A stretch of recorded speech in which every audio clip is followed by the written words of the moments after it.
Test, test.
Good evening. Public Service Committee here at the lower level of City Council Chambers, Tuesday, October 24th, 2023 at 6 o'clock. Roll call, please. Chairman Rick Strabing. Here. Vice Chairman Sherry Pickering. Alderman Eve Ludwig. Tricia Teague. Present. Robert Williams. Present. Darren York. Present. John Cooper. Here. 5 present. 5 present, thank you. Item number 2, we have approval of minutes for 9/26 of 23. I'll need a motion in a second. So move. Second. Any questions on the minutes? If not, all those in favor signify by saying aye. Aye. Opposed, ayes have it. Item number 3, we've got approval of the agenda. I'll need a motion in a second to approve the agenda that's in front of us this evening. So move. No, second. Motion in a second. All those in favor signify by saying aye. Aye. Opposed? The ayes have it. Thank you. Number 4, audience comments. Do you have any cards for us this We evening? have no audience comments tonight. Nobody? All right. Chairman's comments. I was given this evening, the Neighborhood Ravine Open House. It will be at Harrison Park Clubhouse tomorrow night from between 5 and 7. And they will be discussing the adjacent ravines near Lakeshore Drive, Rivercrest Road, Myrtle Drive, Suncrest Drive, and Shady Lane. Farnsworth Group has designed solutions for erosion issues within the ravines, and that's what they're going to talk about tomorrow night. So anybody's interested, it's the Neighborhood Ravine Open House at Harrison Park Clubhouse. That's all I've got. Number 6, approval of payrolls for 10/20/23.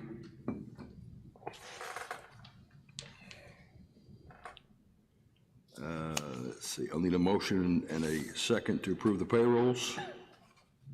So move. Second. Any questions on the payrolls? If not, roll call, please. Alderman Pickering. Ludwig. Teague. Yes. Williams. Yes. York. Yes. Cooper. Yes. Strabing. Yes. 4 yes. Thank you. Sorry, 5 yes. Thank you. Number 7, approval of vouchers payable for 10/24 of 23 and a special run for 10/23 of 23. I'll need a motion in a second to approve the vouchers payable. So move. Second. Is there any questions on the approvals of the vouchers payables? If not, roll call, please. Alderman Ludwig. Teague. Yes. Williams. Yes. York. Yes. Cooper. Yes. Pickering. Strabing. Yes. 5 yes. 5 yes, thank you.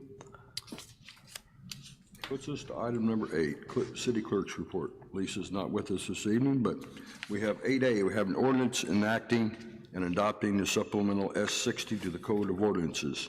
I'll make the motion to approve and dispense with the reading and ask for approval. I will need a second, please. Second. Is there any questions on the ordinance 8A?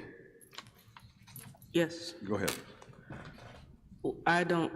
What is this for? What does it do? Because it just seems like it's an ordinance about its ordinances.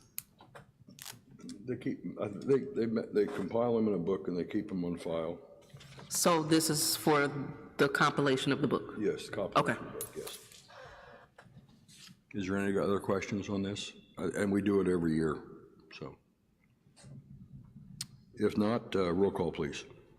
Alderman Teague. Yes. Williams. Yes. York. Yes.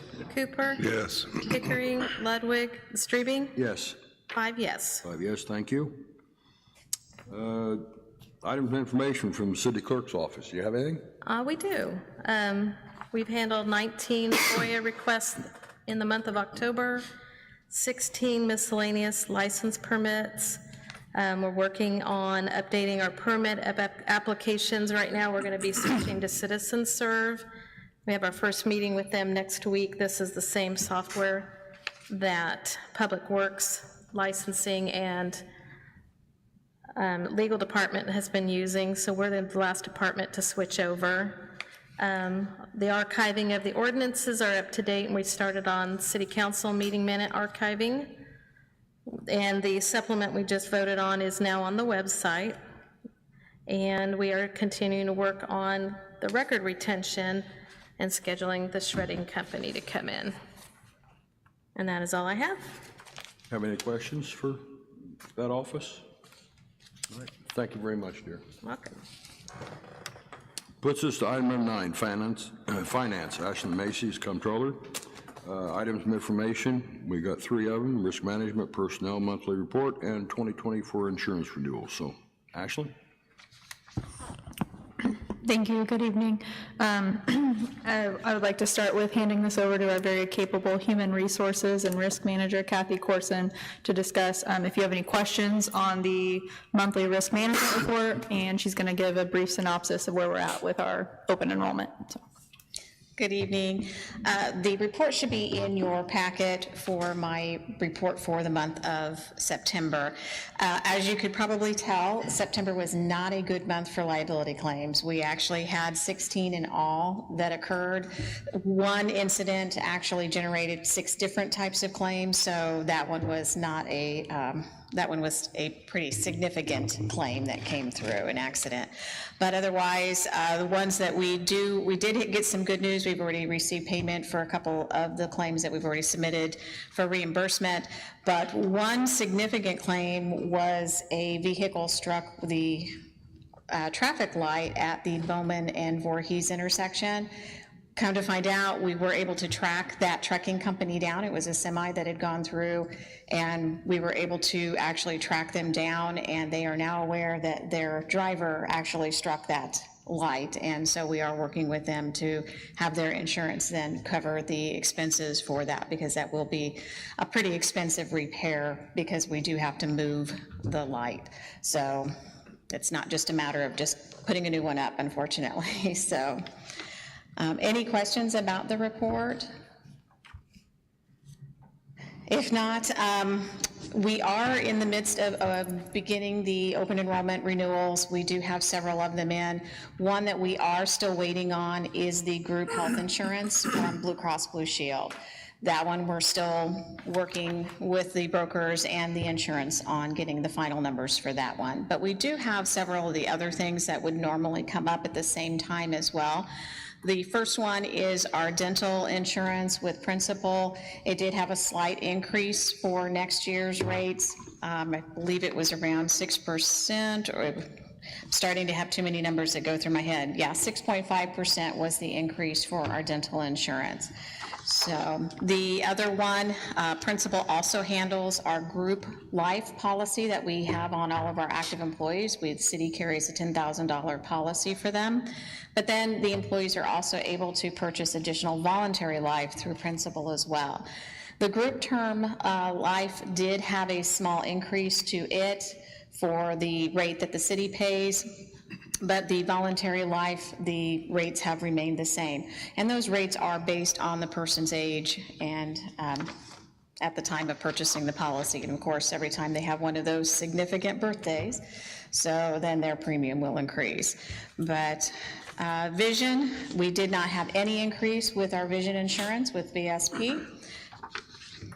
We do have our FSA, which is our flexible spending account that we do through BPC, as well as they also do our COBRA notifications to keep us compliant.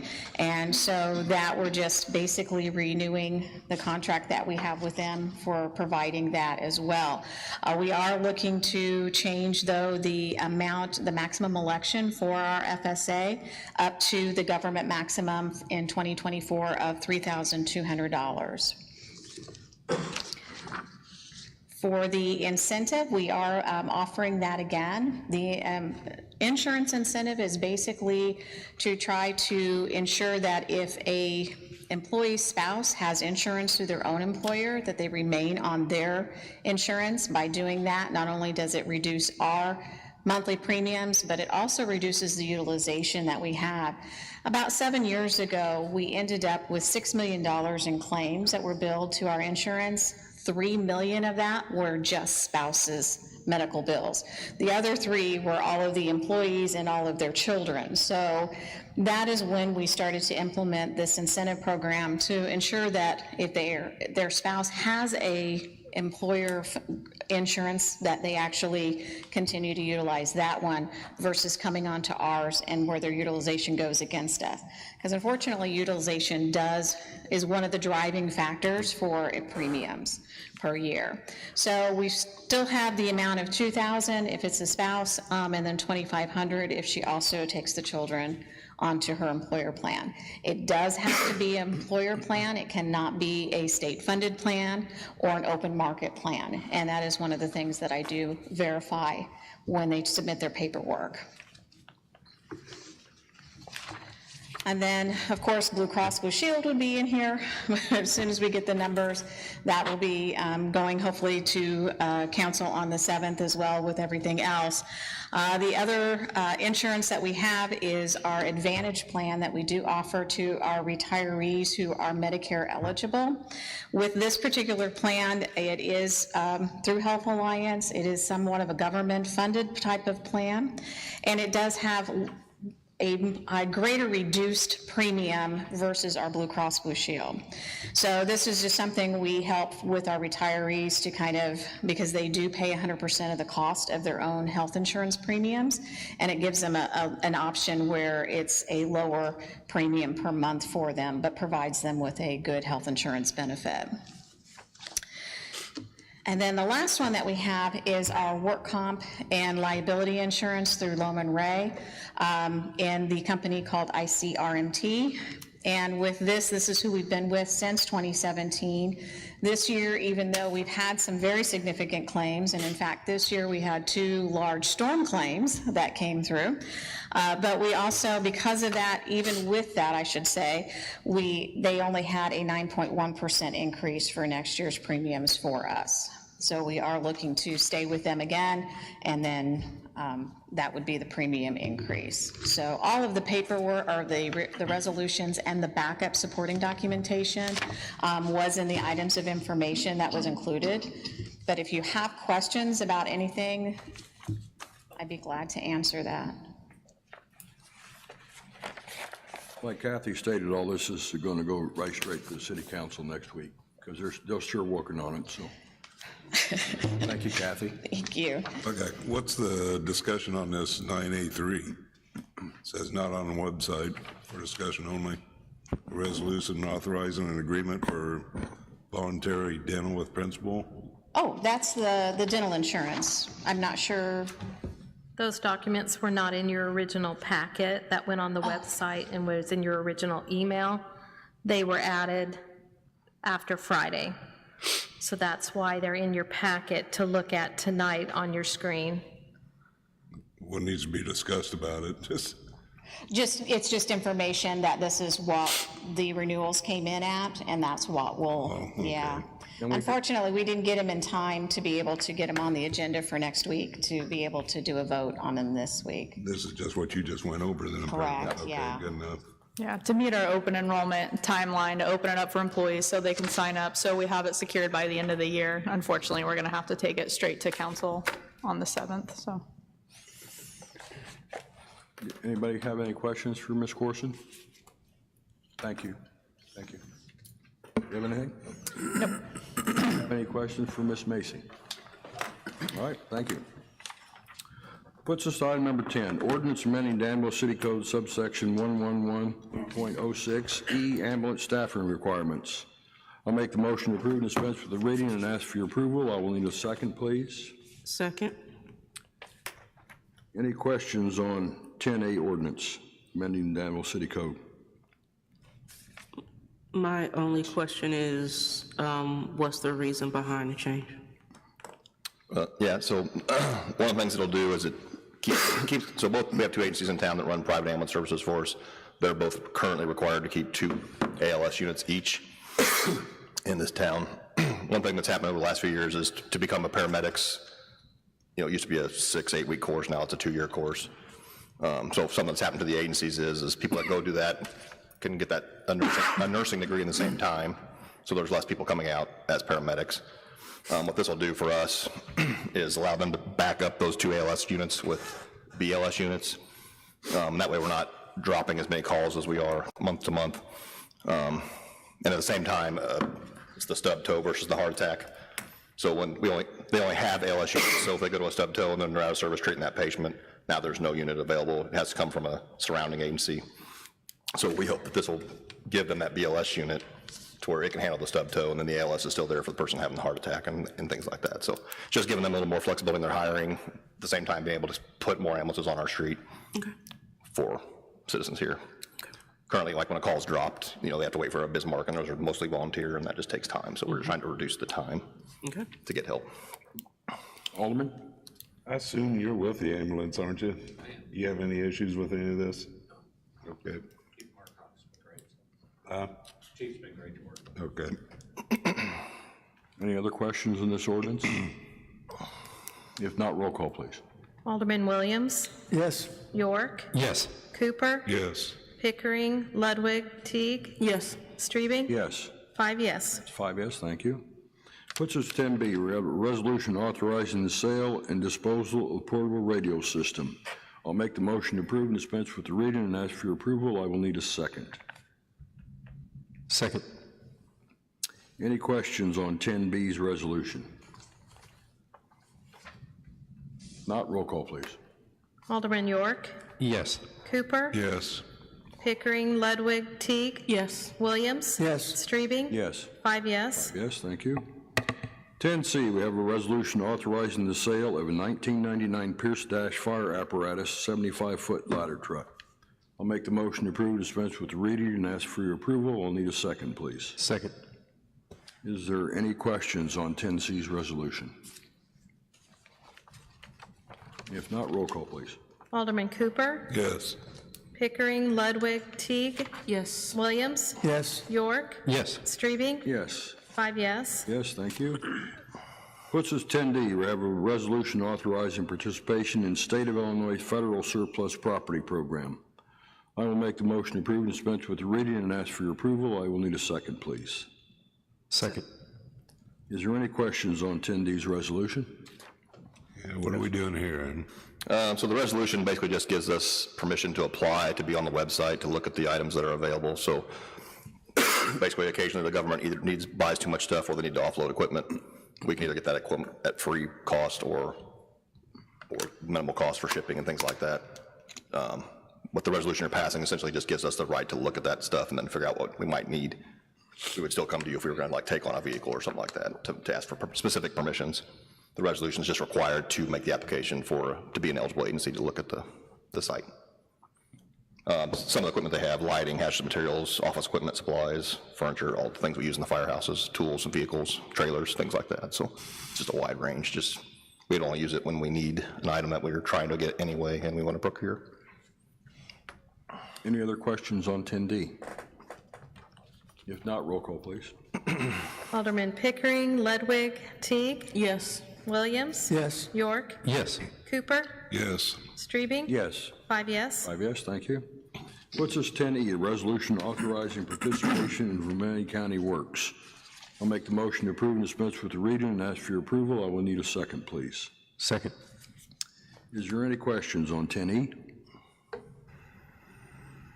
Not, roll call, please. Alderman Ludwig, Teague. Yes. Williams. Yes. York. Yes. Cooper. Yes. Pickering. Strebing. Yes. 5 yes. Yes, thank you. Item F, items of information, you have the monthly status report and fire chief staff report. Chief? Yep. October, we promoted Matt Kosick. His swearing in was actually supposed to be this morning, but due to all the COVID illnesses, we had to postpone that, so we'll do it at a later time for him. The fire department's completed all their annual pump testing of their apparatus. Two of the apparatus required small repairs. Truck 1 will be retested after its repair is completed, which has been done. So basically, there's a pump test that they have to do every year to stay within range of their operating capacity for their age. It's just a guy comes through, runs them through a couple-hour test to make sure they're working right, basically. So they've mostly done that. Our probationary firefighter, Christian Guzminski, is scheduled to graduate this Friday. All accounts are he's doing very well at Academy. That'll be 1:30 at the I Hotel in Champaign, if anybody wants to go along or be there for that. After Zeminski gets done with that, he'll have about 3 more weeks over there doing training, and then he'll be home, and we'll finish our onboard training with him and get him on shift probably around Thanksgiving at best. So he should be working by then. So October for us is mostly the fire prevention activities, so the training's down a little bit this month, but we still did some. We're this week finishing up with all the school prevention activities. We completed most of the school fire inspections, and then they're completing fire drills this week as well for all the schools. So the ladder truck continues to be delayed, and they're saying mid-November now. Still waiting on the same parts for delivery for the truck, so. The engine that you approved, we finally got that ready to order as well.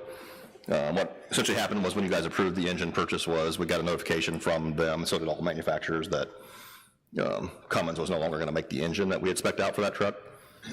So we had a choice of a sort of a natural gas kind of engine or just a bigger Cummins diesel engine, but a bigger engine means a bigger frame and a bigger cab, so all that was kind of factored in. But our committee worked really hard, and they actually were able to cut it down and keep it within the same range, about $50,000 of the original price. So we're about ready to make that order.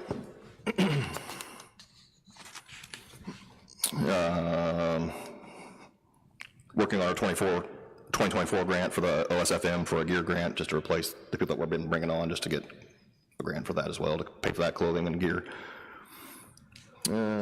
We did have our code enforcement software malfunctioned. Apparently, it's on their end. Their servers went down or got destroyed somehow.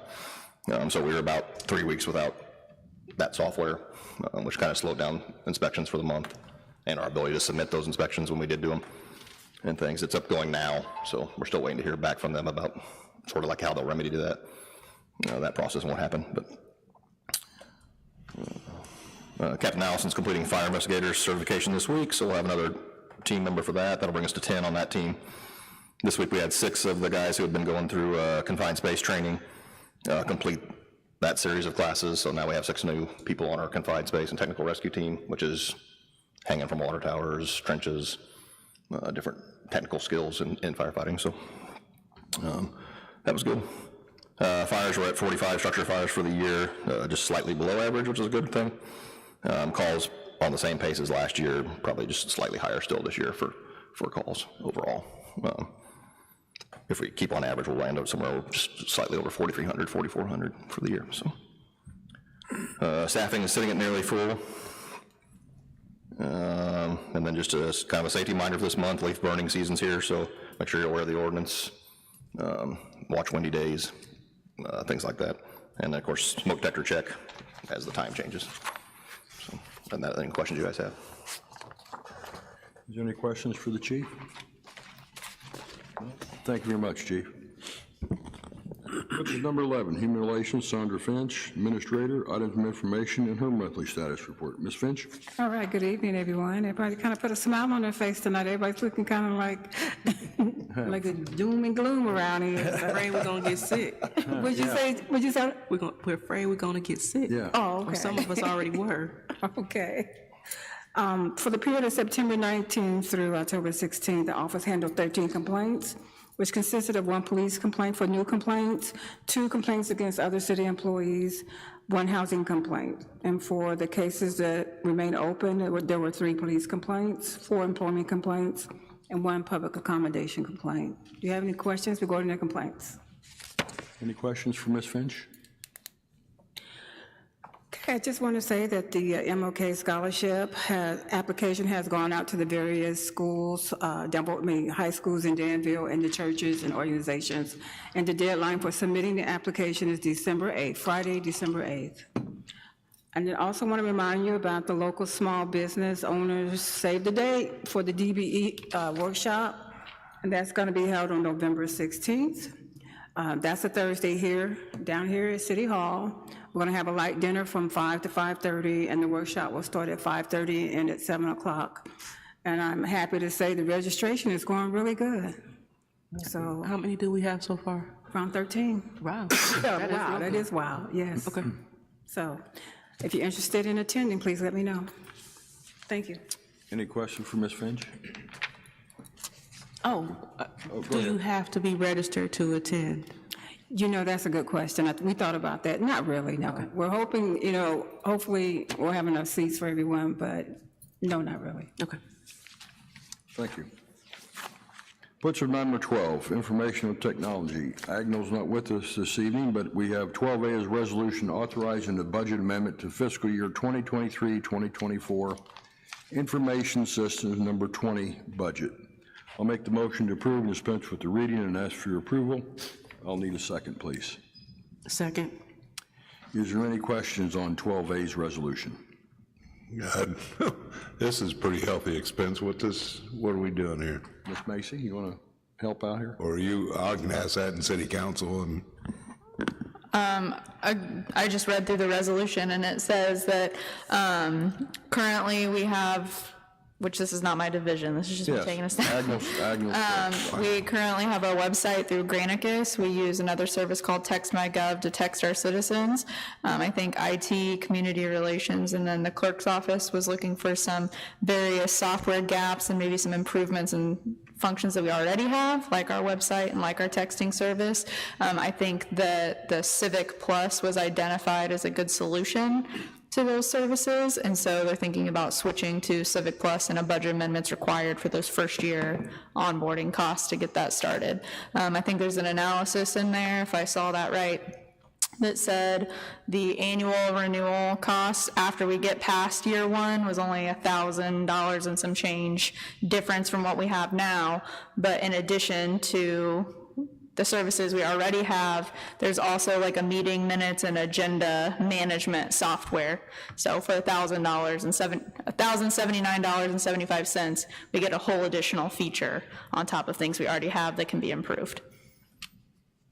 so why a budget amendment when it's only $1,000 difference? So the $1,000 difference is after we get past year one, which is this year, that's the difference between our annual renewal costs than if we just stayed with what we had now. But that budget amendment for this year, the big chunk of it is for the first year onboarding costs. So the upfront fees to take on those softwares. That's the 39,000. That's the 37,646.45, it looks like. Agenda and minutes management with Civic Plus is $6,238. Website, texting service, phone app with Civic Plus, $31,408.45, which equals $37,646.45. So I'm guessing it's,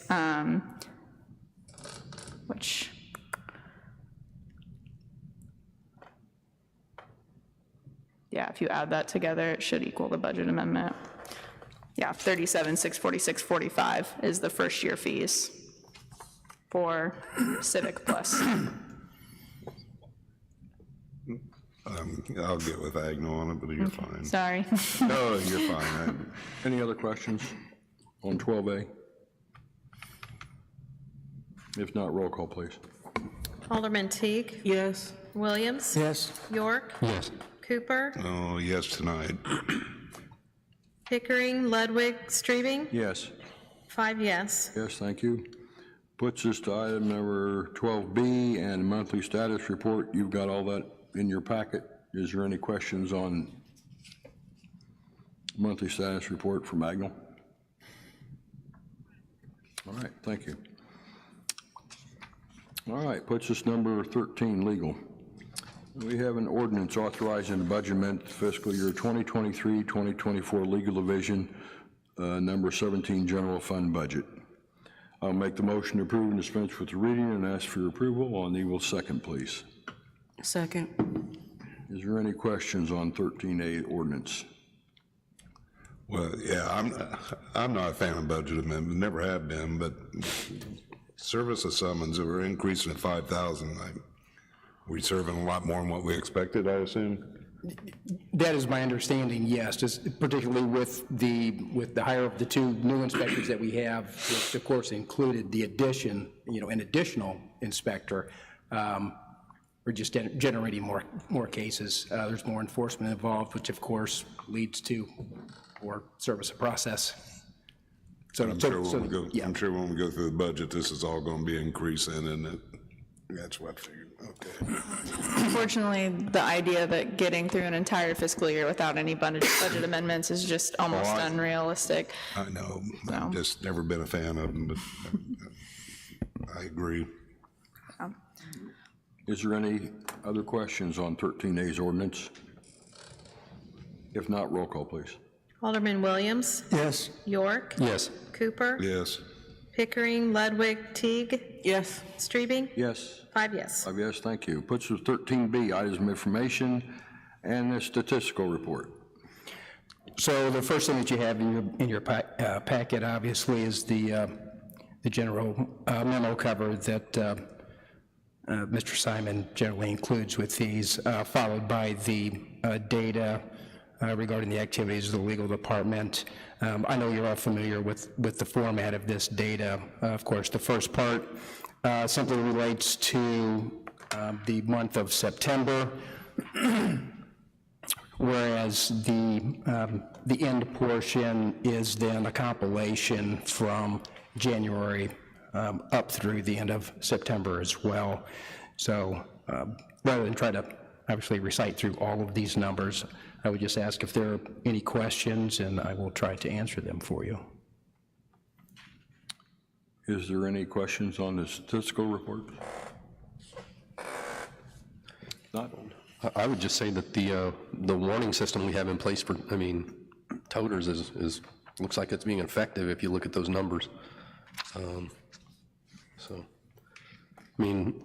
I think Brandon Schweitzer is in the east area. Yes, he is. Yes. 124 warnings and only 4 tickets given out, so something's working. So that's good. Yep. Anybody have any more questions for legal? If not, thank you, sir.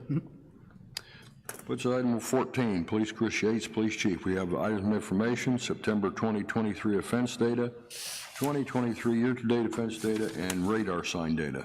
Chief? What I usually send out, was there any questions on the monthly or the year-to-date information? Looking good for the year, but September we took a step back in different areas. Hopefully I'll have an explanation for that after a month or two of looking at the following months. The traffic, and it's in color, Alderman Teague this time, it's a little bit easier, mine's not, but what we did was we pulled the data on that, starting from, August through September, so it's 2 months full data.